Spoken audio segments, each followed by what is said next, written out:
தடைகளை தகர்த்து வியாபாரத்தில் மேன்மை, தொழில் வளர்ச்சி, உத்தியோக பிராப்தி, குடும்ப நிம்மதி மற்றும் ஒற்றுமை, திருமணத் தடை, குழந்தை பேறு பெற்றிட உங்கள் ஜாதகத்திற்குண்டான வசிய இயந்திரம் மற்றும் மந்திரம் பெற்றிட உடனே தொடர்பு கொள்ளுங்கள். ஓம் ஸ்ரீ குருப்யோ நமக.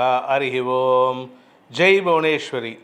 அச்சுதானந்த கோவிந்த நாமோச்சாரண பேஷஜாத் நஸ்யந்தி சகலா ரோகா சத்யம் சத்யம் வதாம்யகம். அனைத்து வேதிக் ஆஸ்ட்ரோ நேயர்களுக்கும் உங்கள் வேத ஜோதிடர் பிரகாஷ் நரசிம்மனின் அன்பான வணக்கங்கள்.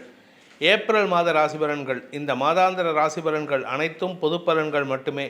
திருக்கணித பஞ்சாங்க முறைப்படி கணிக்கப்படுகின்ற இந்த பலன்கள் உங்களுக்கு சாதகமாகவோ பாதகமாகவோ நடந்திட உங்களுடைய ஜனனகால ஜாதகம் மற்றும் தசாபுக்திகள் துணை நிற்க வேண்டும். இந்த மாதத்திற்குண்டான ஏப்ரல் மாதத்திற்குண்டான கிரக நிலவரம், மேஷத்தில் குரு புதன் சேர்க்கை மாத ஆரம்பத்தில் இருக்குது. கன்னியில் கேது, கும்பத்தில் செவ்வாய் சனி ஆகிய கிரகங்களின் சேர்க்கை இருக்குது. மீனத்தில் சூரியன் சுக்கிரன் ராகு ஆகிய கிரகங்களின் சேர்க்கை இருக்குது. இந்த மாதத்தில் ஏற்படக்கூடிய கிரக பெயர்ச்சிகள் அப்படின்ட்டு பார்த்தோம்னா, புதன் ஏப்ரல் 9ஆம் தேதி அன்னைக்கு மேஷ ராசியிலிருந்து வக்ரகதியில் பின்னோக்கி நகர்ந்து மீன ராசிக்குள்ளே பயிற்சி ஆகிறாரு. ஏப்ரல் 10ஆம் தேதி அன்னைக்கு செவ்வாய் மீன ராசிக்கு பயிற்சி ஆகிறாரு. கும்பராசியிலிருந்து சனி செவ்வாய் சேர்க்கையிலிருந்து பிரிந்து செவ்வாய் மீனராசிக்குள்ளே பயிற்சி ஆகிறார். ஏப்ரல் 10ஆம் தேதி அன்னைக்கு, 10ஆம் தேதி ராத்திரி விடிஞ்சா 11ஆம் தேதி காலை. ஏப்ரல் 11ஆம் தேதி அன்னைக்கு சுக்கிரன், ஏப்ரல் 11ஆம் தேதி ராத்திரி சுக்கிரன் மீன ராசியிலிருந்து மேஷ ராசிக்கு பயிற்சி ஆகிறார். ஸோ இந்த மாதத்தில் ஏற்படக்கூடிய கிரக பயிற்சிகள், 9ஆம் தேதி அன்னைக்கு புதன் பயிற்சி ஆகிறாரு, 10ஆம் தேதி அன்னைக்கு செவ்வாய் பயிற்சி, 11ஆம் தேதி அன்னைக்கு சுக்கிர பயிற்சி. ஏப்ரல் 13ஆம் தேதி ராத்திரி விடிஞ்சா ஏப்ரல் 14 சூரியன் மீன ராசியிலிருந்து மேஷ ராசிக்கு பயிற்சி ஆகிறாரு. அதாவது தமிழ் வருட பிறப்பு, குரோதி வருட பிறப்பு. இந்த மாதத்தில் ஏற்படக்கூடிய வரக்கூடிய சுப விசேஷமான நாட்கள் அப்படின்ட்டு பார்த்தோம்னா, ஏப்ரல் 6ஆம் தேதி சனி பிரதோஷம், சனி மகா பிரதோஷம். ஏப்ரல் 8 அமாவாசை, அதாவது பங்குனி மாத அமாவாசை. ஏப்ரல் 14 தமிழ் வருட பிறப்பு, குரோதி வருட பிறப்பு. ஏப்ரல் 15 சந்தான சப்தமி. ஏப்ரல் 17 ஸ்ரீராம நவமி. ஏப்ரல் 23 சித்ரா பௌர்ணமி, சித்திரை மாதத்தில் வரக்கூடிய பௌர்ணமி. இதுதான் இந்த மாதத்தில் வரக்கூடிய விசேஷமான நாட்கள். இந்த மாதத்தில் எப்படிப்பட்ட பலன்கள், எந்தெந்த கிரகங்கள் உங்களுக்கு சாதகமாக இருக்கும், உங்கள் ராசிக்கு சாதகமாக இருக்கும்னு இப்போ பார்க்க போகிறோம். இனி உங்கள் ராசிக்கு உண்டான பலாபலன்களை ஆராய்வோம். துலாம் ராசி.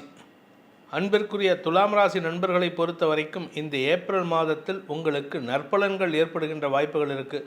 அபவாத பெயர், அபவாத குற்றச்சாட்டுகளிலிருந்து வெளிவரக்கூடிய வாய்ப்பை ஏற்படுத்துகின்ற நல்ல மாதம் இது.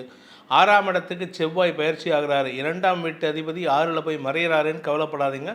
6ஆம் இடத்துல மறையிறதுனால உங்களுக்கு பண உதவிகள் கிடைக்கிறதுக்கு வாய்ப்புகள் ஏற்படும்.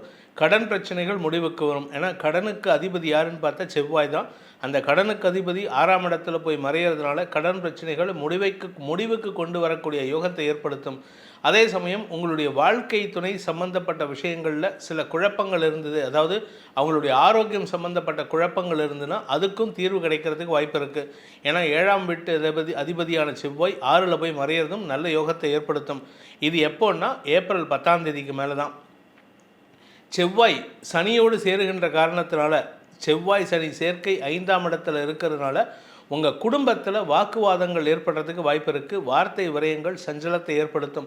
இது குடும்பத்தில் மட்டும் இல்லைங்க, அஃபீஷியலாக உங்களுடைய ஹையர் அஃபீஷியல்ஸ் கூட, உங்களுடைய வீடு மனை சம்பந்தப்பட்ட அரசாங்க அதிகாரிகளுடனும் வாக்குவாதங்கள் ஏற்படுறதுக்கு வாய்ப்பு இருக்குது. பொறுத்து பேசக்கூடிய நபரே கத்தி பேசுகிறதுக்கு உண்டான வாய்ப்பு இருக்குது. நிதானமாக பேசுகிற நபரே சண்டை போடுறதுக்கு வாய்ப்பு இருக்கிறதுனால கொஞ்சம் கவனமாக பேசுங்க. தவறான வார்த்தைகளை பேசி உங்கள் கௌரவத்தை பகைத்து கொள்வதற்கோ உங்கள் கௌரவத்தை குறைத்து கொள்வதற்கோ வாய்ப்பை ஏற்படுத்தும். இந்த மாதத்தை பொறுத்த வரைக்கும் குழந்தைகளுடன் மனஸ்தாபம் ஏற்படுகின்ற சூழ்நிலை மாத முற்பகுதியில் இருக்குது. செவ்வாய் பயிற்சி வரைக்கும், செவ்வாய் 10ஆம் தேதி பயிற்சி ஆகிறாரு. குறிப்பாக பார்த்தீங்கன்னா உங்களுக்கு வழக்கு சார்ந்த விஷயங்களில் தேவையற்ற பிரச்சனைகள் வரக்கூடிய நேரம். ஆனால் சமாளிச்சிருவீங்க, எப்படியும் சமாளிச்சிருவீங்க, அது பிரச்சனை கிடையாது. ஆனால் அந்த சமாளிப்பு நடக்கிறதுக்கு முன்னாடியே உங்களுக்கு மன உளைச்சல் ஏற்படும். அதனால் கொஞ்சம் தடுமாற்றம் ஏற்படுறதுக்கு வாய்ப்பு இருக்குது. சிலருக்கு வேலை சார்ந்த விஷயங்களில் வேலை இழப்பு ஏற்படுறதுக்கு வாய்ப்பு இருக்குது. ஒரு 10-15 நாள், அதாவது ஏப்ரல் 1ஆம் தேதியிலேருந்து ஏப்ரல் 10ஆம் தேதி வரைக்கும் வேலை இழப்பு ஏற்படுறதுக்கு வாய்ப்பு இருக்குது. 10ஆம் தேதிக்கு மேலே மீண்டும் வேலை வாய்ப்பு ஏற்படுறதுக்கு உண்டான யோகம் ஏற்படும். அதன் மூலமாக உங்களுக்கு அனுகூல பலன்கள் ஏற்படுறதுக்கு உண்டான நல்ல காலம் துவங்குகின்ற நேரம் வந்து விடுகின்றது. இந்த மாத பிற்பகுதியில் உங்களுக்கு கிரகங்கள் அனுகூலமாக இருந்தாலும் சக பணியாளர்களின் எதிர்மறை பேச்சுக்களை சமாளிக்கக்கூடிய வாய்ப்புகள் ஏற்படும். என்ன காரணம்னா, 7ஆம் இடத்துக்கு குரு சூரியன் சேர்க்கை ஏற்பட்டு சுக்கிரனும் அங்கே வந்துடுறாரு மாத ஆரம்பத்திலே. அதாவது எப்போன்னு பார்த்தீங்கன்னா 11ஆம் தேதி அன்னைக்கு சுக்கிரன் பயிற்சி ஆகிறார் 7ஆம் இடத்துக்கு. அதே சமயம் அந்த இடத்துக்கு சூரியனும் 14ஆம் தேதி வரார். கிட்டத்தட்ட ஒரு 4 நாள் கேப்பில் சுக்கிரன், சூரியன், குரு ஆகிய கிரகங்களின் சேர்க்கை உங்களுக்கு எதிர்மறை பலன்களை ஏற்படுத்தும். அதாவது நண்பர்கள் விஷயத்திலோ வாழ்க்கை துணை விஷயத்திலோ அனுகூல பலன்கள் ஏற்படுறதில் தாமதம் ஏற்படுறதுக்கு வாய்ப்பு இருக்குது. ஆனால் என்ன ஒரு நல்ல விஷயம்னா, சுக்கிரன் சூரியன் சேர்க்கை தான் உங்களுக்கு சங்கடம், அந்த சங்கடத்தை போக்கும். ஆனால் குரு அந்த இடத்துல இருக்கிறதுனால நண்பர்களால் ஆதாயம் ஏற்படுறதுக்கு வாய்ப்பு இருக்குது. இந்த மாதத்தை பொறுத்த வரைக்கும் துலாம் ராசியில் பிறந்தவர்களுக்கு உண்டான சாதகமான நாட்கள் ஏப்ரல் 1, 2, 3, 4, 5, 5ஆம் தேதி காலை 7 மணி வரை. அதன் பிறகு 7ஆம் தேதி காலை 7 மணி முதல் 8, 9, 10, 11ஆம் தேதி காலை 8 மணி வரை. அதன் பிறகு 13ஆம் தேதி சாயந்தரம் 1 மணிலேருந்து மத்தியானம் 1 மணிலேருந்து ஆரம்பித்து 13, 14, 15, 16, 17, 18, 19, 20, 21, 22, 20, 21, 23, 24, 25, 26, 27, 28 ஆகிய நாட்கள் மற்றும் 29, 30ஆம் தேதி காலை 8 மணி வரை. அதுக்கப்புறமா பார்த்தீங்கன்னா உங்களுடைய சந்திராஷ்டம நாட்கள்னால் 11ஆம் தேதி காலை 8 மணி 40 நிமிஷத்துலேருந்து 13ஆம் தேதி மதியம் 12 மணி 44 நிமிஷம் வரைக்கும் சந்திராஷ்டமம். 8ஆம் இடத்துல சந்திரன் ரிஷபராசியில் இருக்கும் பொழுது உங்களுக்கு அலுவலக ரீதியாக நல்ல மாற்றங்கள் ஏற்படுறதுக்கு வாய்ப்பு இருக்குது. சந்திராஷ்டமத்திலையும் நல்லது நடக்கும்னா உங்களுக்கு நடக்கும் இந்த மாதம். அதனால் யோகமான பலன்கள் ஏற்படும். புதிய நண்பர்களின் உறவின் காரணமாக புதிய வேலையில் சேருவதற்கு வாய்ப்பு ஏற்படுகின்ற ஒரு சிறப்பான மாதமாக இருக்கும். மீண்டும் ஒரு துவக்கம், ஆரம்பம் இந்த துலாம் ராசியில் பிறந்தவர்களுக்கு. நீண்ட நாட்களாக திருமண உறவில் மன வேறுபாடு காரணமாக பிரிந்திருப்பவர்களுக்கு இந்த மாதம் மீண்டும் ஒரு சந்தர்ப்பம் வரும். அதை சாதகமாக பயன்படுத்திக்கோங்க. பேச்சுவார்த்தையின் மூலமாக சுமூகமான நிலையை எட்டுவதற்கு முயற்சி எடுங்கள். பிடிவாத குணம் தவிர்ப்பது புத்திசாலித்தனம். ஏன்னா பிடிவாதம் பிடிச்சிங்கன்னா அது இழப்பு உங்களுக்கு தான் ஏற்படுத்தும். இந்த மாதத்தை பொறுத்த வரைக்கும் உங்களுக்கு அலுவலக ரீதியாக நல்ல மாற்றங்கள் ஏற்படும் சொன்னேன். அதே மாதிரி வியாபார ரீதியாக உங்களுக்கு சில அலைச்சல்கள் ஏற்பட்டாலும் வளர்ச்சியை தரக்கூடிய வாய்ப்பு இருக்குது. வருமானத்தில் பெருசாக வருமானம் இருக்கும், ஆனால் நஷ்டங்களும் செலவுகளும் ஏற்படுறதுக்கு வாய்ப்பு இருக்குது. ஆன்மீக நாட்டம் அதிகரிக்கிறதுக்கு வாய்ப்பு இருக்குது. ஏன்னா கவலை வந்தால் ஆட்டோமேட்டிக்காக கடவுள்கிட்ட போவோம். அதனால் கடவுளின் தரிசனம் அதிகரிக்கக்கூடிய வாய்ப்புகள் ஏற்படுகின்ற மாதமாக இருக்கும். குழந்தைகள் விஷயத்தில் மன சஞ்சலம் ஏற்படும். குழந்தைகளின் திருமணம் பற்றிய பேச்சுவார்த்தைகள் குழப்பத்தை ஏற்படுத்தக்கூடிய வகையில் இருக்குது. வாக்குவாதத்தில் ஏற்படுத்தக்கூடிய வகையில் இருக்குது. குழந்தைகள் உங்களுக்கு சஞ்சலத்தை ஏற்படுத்துவார்கள். வேலை தேடிக்கொண்டிருக்கும் இளம் துலாம் ராசி நண்பர்களை பொறுத்த வரைக்கும் இந்த மாதம் அனுகூல பலன்களை ஏற்படுத்தும். மாதம் முழுவதுமே ஏதாவது ஒரு கிரகம் உங்களுக்கு சாதகமாக இருக்குது. குரு சாதகமாக இருப்பார் மாதம் முற்பகுதியில் முழுவதுமே. சுக்கிரன் மாதம் முற்பகுதியில் சாதகமாக இருப்பார், பிற்பகுதி கொஞ்சம் சங்கடம். செவ்வாய் முற்பகுதி வாக்குவாதம், பிற்பகுதி சாதகம். இப்படி ஓரளவுக்கு அனுகூல பலன்கள் ஏற்படும். நீண்ட நாட்களாக வெளியூரில் பணியாற்றி கொண்டிருப்பவர்களுக்கு மீண்டும் தாயகம் திரும்புவதற்கோ குடும்பத்தோடு இணையறதுக்கோ இது வாய்ப்பை ஏற்படுத்துகின்ற ஒரு நல்ல மாதமாக இருக்கும். அதனால் உங்களுடைய அபிலாஷைகளை பூர்த்தி செய்து கொள்வது நன்மையை ஏற்படுத்தும். இந்த துலாம் ராசியில் பிறந்த உத்தியோகஸ்தர்கள், சுயதொழில் செய்பவர்களுக்கெல்லாம் இடமாற்றம் அல்லது தொழில் மாற்றம், வேலை மாற்றம் ஏற்படுறதுக்கு வாய்ப்பு இருக்குது. ஸோ இதுக்கெல்லாம் பரிகாரம் என்ன பரிகாரம் பண்ணால் எங்களுக்கு நிம்மதி கிடைக்கும் அப்படின்னு கேட்டீங்கன்னா, உங்களுடைய குலதெய்வ வழிபாடு செய்வது மட்டுமல்லாமல் சித்தர் வழிபாடு செய்வது சிறப்பு. சித்தர்களுடைய ஜீவ சமாதிக்கு சென்று வழிபட்டு வாருங்கள். அங்கே போயிட்டு ஒரு மணி நேரம் முடிஞ்சால் ஒரு நைட் அங்கே ஸ்டே பண்ணணும்.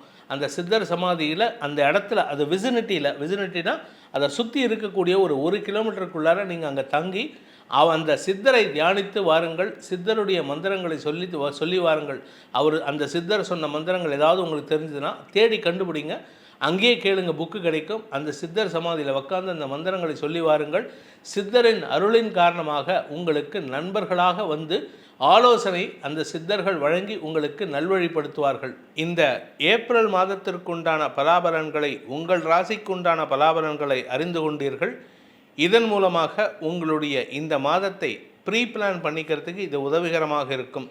இந்த மாதத்தில் சொல்லப்படுகின்ற உங்கள் ராசிக்கு சொல்லப்பட்டுள்ள பரிகாரங்களை செய்வதன் மூலமாக, உங்களுக்கு உண்டான அந்த உகந்த தெய்வங்களை வழிபடுவதன் மூலமாக சங்கடங்கள் இல்லாமல், குறிப்பாக இந்த சனி செவ்வாய் சேர்க்கை முதல் ஒரு 10 நாளைக்கு இருக்கும். அந்த 10-11 நாள் மட்டும் கொஞ்சம் கவனமாக இருந்துக்கோங்க. மற்றபடி எந்த விதமான கெடுபலன்களும் ஏற்படுறதுக்கு வாய்ப்பில்லை. அதனால் இந்த ஏப்ரல் மாதம் தமிழ் குரோதி வருட பிறப்போடு ஏற்படுகின்ற இந்த மாதமானது உங்கள் அனைவருக்கும் நற்பலன்களை வழங்க வேண்டும். அப்படிப்பட்ட பலன்கள் உங்களுக்கு சந்தோஷத்தை தர வேண்டும் எனும் அடியேனின் பிரார்த்தனையை சமர்ப்பித்து உங்கள் அனைவருக்கும் நல்வாழ்த்துக்களை தெரிவித்துக் கொண்டு உங்களிடமிருந்து விடைபெறுவது உங்கள் வேத ஜோதிடர் பிரகாஷ் நரசிம்மனின் அன்பான வணக்கங்களுடன். நன்றி, வணக்கம்.